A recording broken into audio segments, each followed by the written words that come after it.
ফ্যামিলিতে বাসা তালুকদারের মেয়ে, কিন্তু তারা সবসময়ই নির্বাচন করে। কিন্তু আমি এইবার বলেছি যে এবার এমপি আপনারা হয়েছেন, অনেক লোকই আবার ওই পরিষদে নির্বাচন করতে কিছু কিছু শব্দ দিয়েছেন, সেই শব্দগুলো আমরা বিচার বিশ্লেষণ করব প্রত্যেকেই।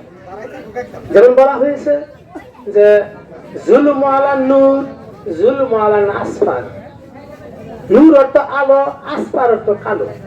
আমরা যদি একটা মানুষকে সামনে এগিয়ে দিয়ে মনে মনে ভাবি আমরা চা খাবো, তাকে খরচ করাবো, তাকে পাশ করার নিয়তে আমরা কোনো কাজ করবো না, তাহলে কিন্তু জুলুম করা হলো। তাহলে আল্লাহ পাক আপনার উপর কালো চাদর দ্বারা আপনাকে ডেকে দেবে। আর যার উপর জুলুম করা হলো, আল্লাহ পাক তার উপর তাকে নূরের চাদর দ্বারা প্রজ্বলিত করবে। তো আপনাদের এলাকায় যদি কোনো মানুষ সামনে এগিয়ে যেতে চায়, বড় হওয়ার সম্ভাবনা থাকে, আপনারা তাকে দলমত নির্বিশেষে তাকে সামনের পথ প্রসারিত করে দিবেন, তবেই সে আপনারা উপকৃত হতে পারবেন। আমি বলতে চাই যে আমি হামিদপুর থেকে এসেছি। আসলে আমি একটা বড় ফ্যামিলির ছেলে, বড় ফ্যামিলির একটা মানুষ।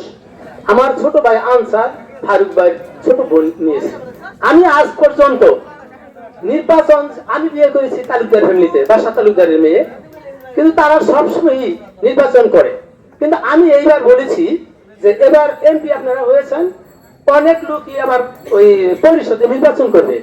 আমরা এইবার আপনারা আত্মীয় স্বজন, আপনারা তো উপজেলা নির্বাচন করতেছেন না, অতএব আমাদের একটা আত্মীয় নির্বাচন করবে, আমরা উন্মুক্ত ভাবে আমরা তার নির্বাচনটা করবো।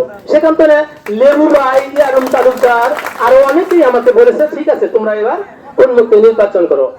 আমি আপনাদেরকে কথা দিতে চাই, আপনারা নির্বাচন করবেন। আমি হামিদপুর থেকেই ইনশাল্লাহ রবি মেম্বার এবং আমাদের এলাকার সকল লোকদেরকে নিয়েই আমার কেন্দ্রে সিংহাবাদ ভোট দিয়ে ফারুককে ফার্স্ট বানাই দিব।